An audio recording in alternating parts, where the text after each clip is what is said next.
ये आकाशवाणी गोरखपुर है। अब आप सोनी निगम से क्षेत्रीय समाचार सुनिए। मुख्यमंत्री योगी आदित्यनाथ ने आज गोरखनाथ मंदिर में सूचना एवं जनसंपर्क विभाग उत्तर प्रदेश की डिजिटल डायरी ऐप तथा डाक विभाग भारत सरकार द्वारा जारी विशेष आवरण व विरूपण का लोकार्पण किया। इस अवसर पर उन्होंने मकर संक्रांति की बधाई देते हुए कहा कि डाक विभाग द्वारा मकर संक्रांति के अवसर पर विशेष आवरण जारी किया गया है, जो 10 रुपए का स्पेशल टिकट है। गोरखपुर का खिचड़ी मेला अब डाक विभाग की कार्यसूची का एक हिस्सा बन गया है। मुख्यमंत्री ने कहा कि अब सूचना डायरी के डिजिटल फॉर्म में आ जाने पर कोई भी व्यक्ति स्मार्टफोन पर इस ऐप को डाउनलोड कर सकता है। भारत में दुनिया का सबसे बड़ा कोरोना टीकाकरण कार्यक्रम शुरू करने की तैयारियां जोरों पर हैं। अनेक विमानों से कोविड वैक्सीन देश भर के हवाई अड्डों पर पहुंचाई जा रही हैं, जहां से वैक्सीन को शहरों और कस्बों में भेजा जा रहा है। देश में कोविड टीकाकरण कार्यक्रम शनिवार से आरंभ होना है। राष्ट्रीय प्राथमिकता सूची के अनुसार वैक्सीन सबसे पहले स्वास्थ्य कर्मियों और अग्रिम पंक्तियों के कर्मचारियों को दी जाएगी। प्रत्येक टीकाकरण सत्र में प्रतिदिन लगभग 100 लोगों को वैक्सीन दी जाएगी। गोरखपुर और बस्ती मंडल के 7 जिलों के लिए 1,05,640 डोज कोरोना वैक्सीन पुणे से गोरखपुर पहुंच गई है, जो 16 जनवरी से लगाई जाएगी।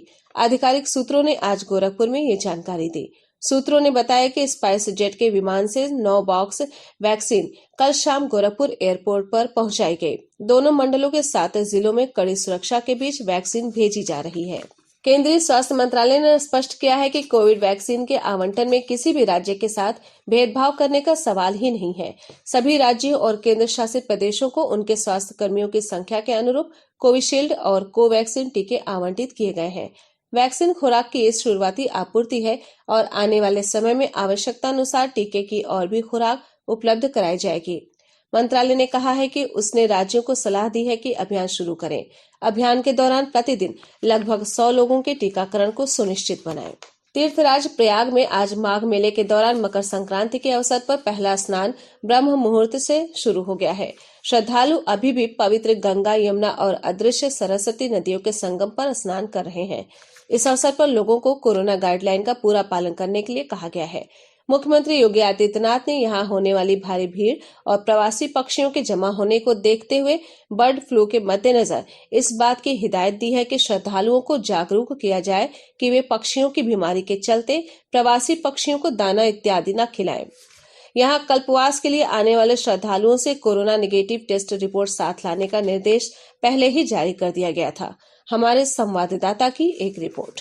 मकर संक्रांति के अवसर पर सुबह से ही साधु संतों के साथ ही बड़ी संख्या में श्रद्धालु राज्य की पवित्र नदियों में स्नान कर रहे हैं। गंगा, यमुना और अदृश्य सरस्वती के पवित्र संगम पर प्रयागराज में लगभग 1.5 महीने तक चलने वाले माघ मेले का ये पहला बड़ा स्नान माना जाता है। प्रशासन ने माघ मेले में आने वाले सभी श्रद्धालुओं और कल्पवासियों की सूची तैयार की है और किसी को भी बिना कोरोना की निगेटिव जांच रिपोर्ट के माघ मेला में आने की अनुमति नहीं दी गई है। मेला क्षेत्र में प्रवेश करने वाले हर व्यक्ति का परीक्षण किया जा रहा है। सुशील चंद्र तिवारी, आकाशवाणी समाचार, लखनऊ। प्रदेश के पूर्वी जिलों में मकर संक्रांति यानी खिचड़ी का पर्व आज श्रद्धा और भक्ति भाव के साथ मनाया जा रहा है। आज ही से गोरखपुर के गुरु गोरक्षनाथ मंदिर परिसर में प्रतिवर्ष लगने वाला खिचड़ी मेला शुरू हो गया है। ब्रह्म मुहूर्त से ही श्रद्धालु गुरु गोरक्षनाथ मंदिर पहुंचकर खिचड़ी चढ़ा रहे हैं। गोरक्षपीठ के महंत और प्रदेश के मुख्यमंत्री योगी आदित्यनाथ ने आज ब्रह्म मुहूर्त में पूजा अर्चना के बाद गुरु गोरखनाथ को खिचड़ी चढ़ाई। इसके साथ ही 1 महीने तक चलने वाला पूर्वी उत्तर प्रदेश का प्रसिद्ध खिचड़ी मेला शुरू हो गया। वाराणसी में आज श्रद्धालुओं ने पवित्र गंगा नदी में स्नान करके वहां के मंदिरों में दर्शन पूजन किया। मिर्जापुर में गंगा नदी के विभिन्न घाटों पर स्नान करने के बाद श्रद्धालुओं ने मां विंध्यवासिनी देवी के दर्शन पूजन किए। जौनपुर में गोमती नदी के प्रमुख घाटों पर स्नान करने के बाद लोगों ने दान पुण्य किया। कुशीनगर जिले में खिचड़ी का त्योहार धार्मिक आस्था और हंसी खुशी के माहौल में मनाया गया। जिले के तुर्कपट्टी स्थित प्राचीन सूर्य मंदिर में भारी संख्या में लोगों ने भगवान सूर्य की पूजा अर्चना की। चित्रकूट में लोगों ने मंदाकिनी और यमुना नदी में स्नान करके मंदिरों में दर्शन किए। भरतकूप पर भी श्रद्धालुओं की भारी भीड़ रही। इसी के साथ क्षेत्रीय समाचारों का ये बुलेटिन समाप्त हुआ। नमस्कार।